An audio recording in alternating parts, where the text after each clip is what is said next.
D'ailleurs naissance qu'a donné d'ailleurs naissance à la pizza italienne. L'origine est berbère et comme les Romains ne connaissaient pas introduire les aliments, tout ce qui est légumes à l'intérieur, et tomates à l'intérieur de la galette, on l'a utilisé extérieurement au four. Et ça a donné par la suite la pizza. Ce n'est que Temefes berbère. Ah ouais. Et oui. La purée, ce n'est que ruine berbère. Ruine chez les berbères, les Romains le reconnaissaient en temps de guerre, qu'ils étaient prisonniers chez les berbères, ils n'arrivaient pas à prendre la semoule en milieu avec du lait. Imbibé avec du lait, et il mourait de faim chez les barbares. C'est les prisonniers de guerre romains qui le reconnaissaient.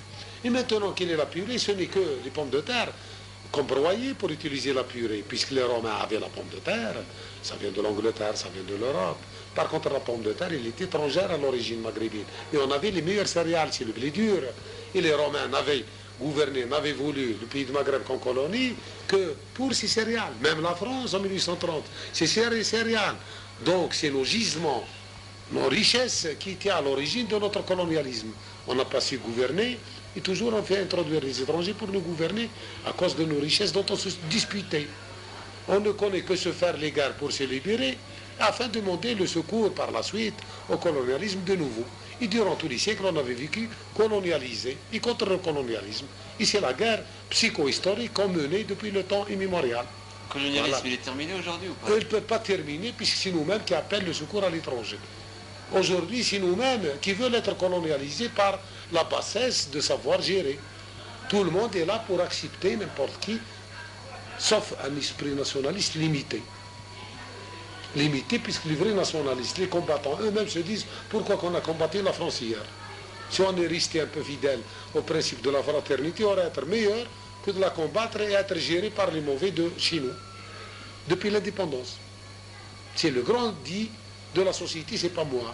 Peut-être que je me pose le contraire, moi je me pose à ça, et je dis qu'une minorité intellectuelle existe, c'est à nous, comme intellectuels, de faire la force, et d'aller, de faire la force des choses politiques, sociales, culturelles, d'aller à changer un peu de la réalité de l'État.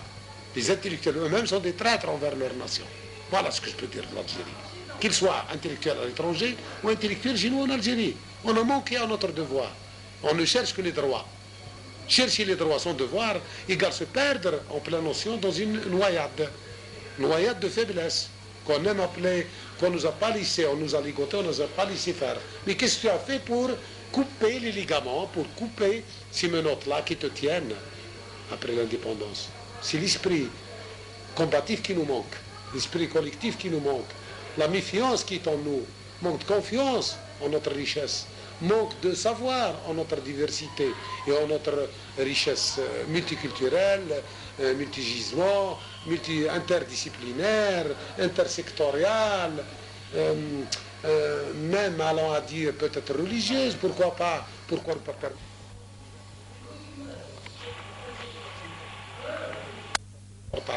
Qu'on a cloisonné un peu la christianité. Pourquoi que nous sommes contre le judaïsme si l'on existe? C'est à nous d'ouvrir les portes des croyances. Le bon Dieu le veut, l'islam le veut. Il n'était jamais contre les religions. Pourquoi les Arabes ont employé pour leur gouvernance et à leur profit uniquement contre d'autres religions en 1064 que la christianité a fini en Algérie pour qu'il soit totalement effacé du Maghreb, différemment du Moyen-Orient, qui a toujours sa christianité, son judaïsme à travers tous les pays arabes. Pourquoi le Maghreb est un peu d'une culture ostraciste, d'une culture un peu, pas monodiste, puisque nous sommes tous du monodisme, une culture un peu islamiste à l'extrême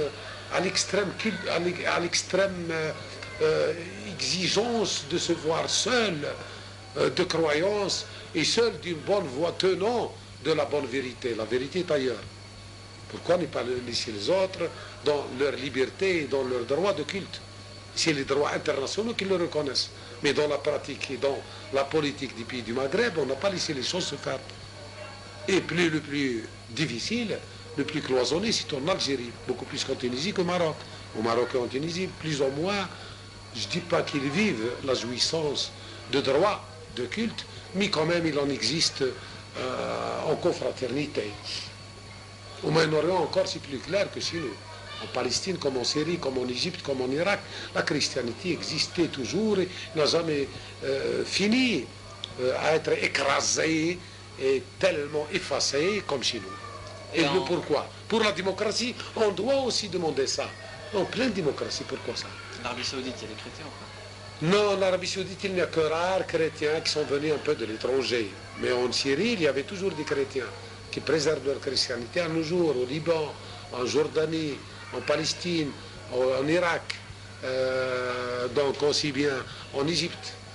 Mais dans les pays du Maghreb, c'est comme le Yémen, c'est un peu une spécificité du temps, une spécificité des gouvernances du temps, qui ont laissé les choses comme une voie légitime à ne pas laisser les choses et d'autres religions s'épanouir ou exister au moins. J'ai une autre question là. Sur le N'oublions nombre pas d'Arabes. pour ça, pourquoi je dis ça. Puis Saint-Augustin a été le grand fondateur de la christianité catholique, si on veut, puisque Arius était le père de l'arianisme, qui est le Shia dans l'islam et l'arianisme dans le Messihiya. C'est une hérésie chrétienne, l'arianisme. Shia l'islam, dans la christianité on l'appelle le chiisme, dans la christianité on l'appelle l'arianisme. Arius il est une fille de Dolores. Je connais pas Arius. Tu connais pas, pas forcément que tu connais tout. On ne connaît pas, il faut aller dans l'histoire. Il y a dans Arius c'est quelqu'un qui est né à Tnit Rassas, dans les Aurès. Et qui était. Tizin Rassas. Dans votre village, à côté de votre village. Douled Abdi. Du côté de Oued Abdi. À l'entrée d'Oued Abdi. Juste en allant par l'Ambès pour aller sur Oued Abdi. À la hauteur, à la mi-chemin, entre Bohmar vers aller à Oued Abdi, au niveau de la crête qu'il y a Tnit Rassas. Ah oui. Donc Tizin Rassas. Arius Sidin. Arius Sidin, il est né dans les Aurès. C'est un grand savant, c'est lui qui défendait que le bon Dieu seul, créateur, que Marie et Jésus sont des créatures, différemment de la tripartite chrétienne dont on faisait un peu allusion au bon Dieu, avec Marie qui aurait donné sous forme paternelle, sous forme un peu configurative, un peu abstraite la naissance de Jésus.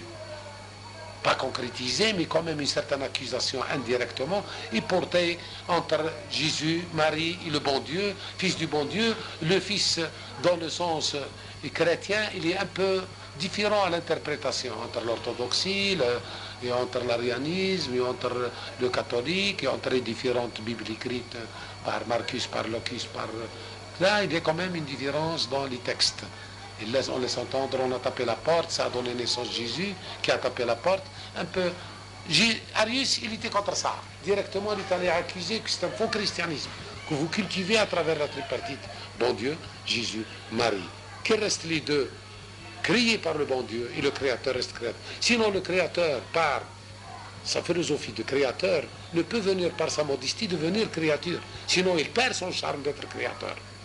Ibn Khaldoun le parle, parlait de ça d'Arius, et dans d'autres livres, tels que l'Afrique ancienne, d'Avizac, en 1834, parlait de ça, inspiré de 1200 livres